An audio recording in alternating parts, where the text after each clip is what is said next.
Bonjour. Êtes-vous heureux? À cette question, il est bien difficile de répondre par oui ou par non. La réponse ne peut être que pleine de nuances. Il y a les différents critères qui reviennent souvent, la santé, l'argent, la famille, le travail, le lieu de vie. Et ces critères-là dépendent du coefficient que nous attribuons à chacun d'entre eux, mais aussi de notre âge. L'ensemble des éléments qui nous rendent heureux ou non ne seront probablement pas les mêmes à 15, 35 ou 75 ans.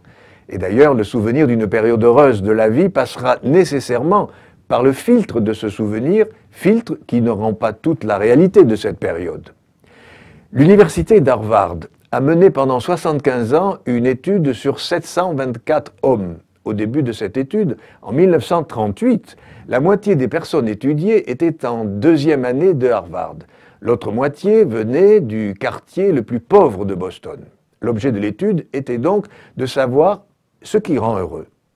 Durant toutes ces années, ces hommes ont été soumis à des questionnaires, des visites, des interviews. On leur a prélevé leur sang, fait des scanners du cerveau, recueilli le témoignage de leurs enfants et de leurs proches. Quelles en sont les conclusions?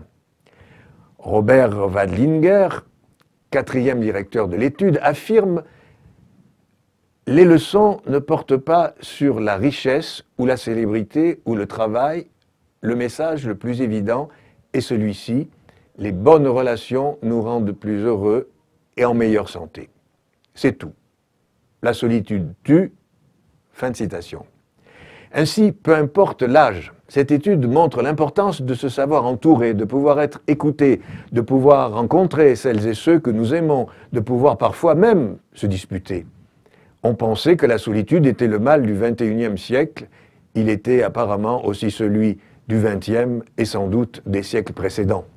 La solitude est très égalitaire. Elle ne fait pas attention au portefeuille, à la couleur de la peau, à l'âge ni au sexe. La solitude est pour tous. Tant de personnes souffrent de ce fléau, de ne compter pour personne. Je reçois par dizaines des témoignages de cette solitude qui enferme. C'est la solitude des exclus, exclus parce que seuls, la solitude du détenu, de la personne handicapée, du vieillard, de la veuve, et parfois même de l'enfant et de l'immigré. Toutes celles et tous ceux à qui l'on ne fait même pas l'aumône d'un regard.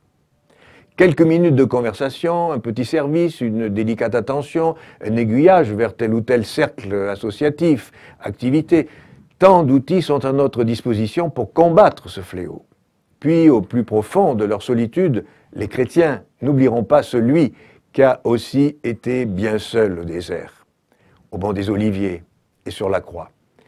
Il savait pourtant l'amour de son Père. Cet amour et cette présence restent intacts dans nos déserts, nos monts Oliviers et nos croix.